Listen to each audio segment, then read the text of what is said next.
Just need your name and how it's spelt, and what kind of role have you taken in the protest? Okay, so Koryn John, Koryn John, and I've organized the Toronto location of this camp. There's 4 camps set up right now around Canada, and we are the 4th one, but we are the first youth-led one.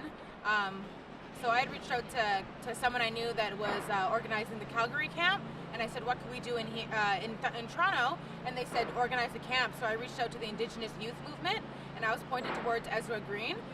Ezra hasn't been here the past few days. They've been very unwell, but we've had a lot of youth stop by. We have a Facebook page. We've been calling for people to come and do night shifts and schedule change.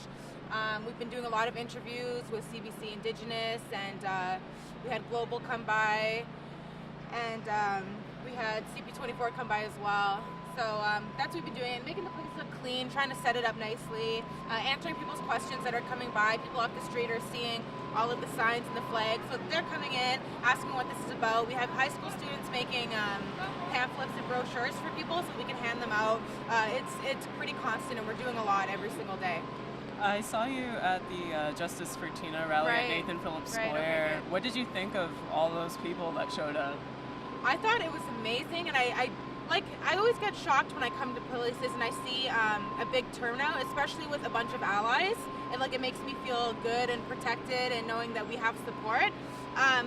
So I didn't think I was going to make it, and I showed up, and I already had this plan for Sunday, and the rally here was for Saturday, and it didn't even occur to me that I should speak or say anything. But then once I got here, immediately it made sense, and I knew, and I went right up and I asked if I could speak, and that's not like me. I'm not the type to do speaking or to come out or to be on camera or anything like that. But I sucked it up, and I came in and I did it, and which is great because so many people reached out to me, and so many people are coming by saying, I saw you speak, how can I help, and over social media. So it's been really good. We've had a lot of support.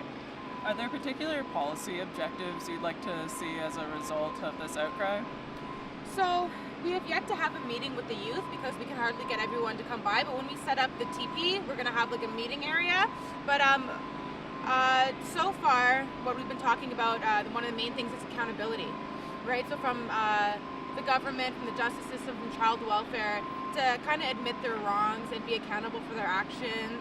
Just like, why was Tina set up in a hotel? How come, if they're legally responsible for Tina Fontaine, how come they aren't in some way legally responsible for her going missing or ended up being murdered? So we'd want some accountability for sure. I read in Manitoba that it's 85% of children in foster care are Indigenous. I'm just wondering, is that kind of the situation in Ontario too? Do you think it's across the board? So I don't know the exact statistics, but we've had people here coming, and Gary, if you want to speak to him after, he knows everything. He's really good with the press, and so there is statistics that have proven that there's more children now in child welfare, Native children, than in residential schools.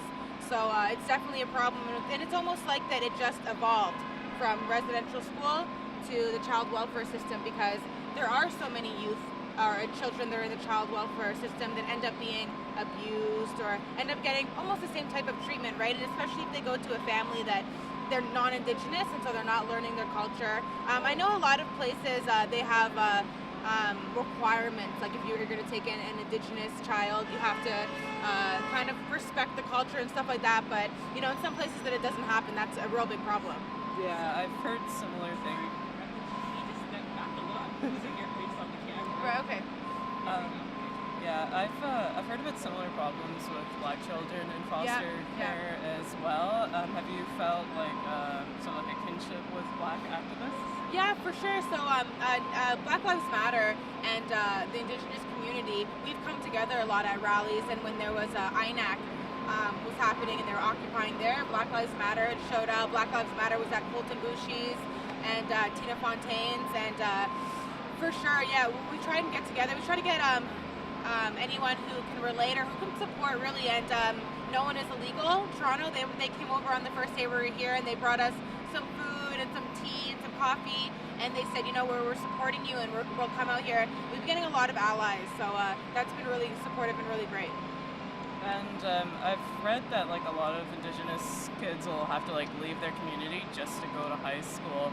I'm kind of wondering, is there any talk about maybe having teachers go to those communities and teach kids instead? Yeah, so when we get the youth together, like I said, we're gonna have a big meeting and talk about things that we would like to see.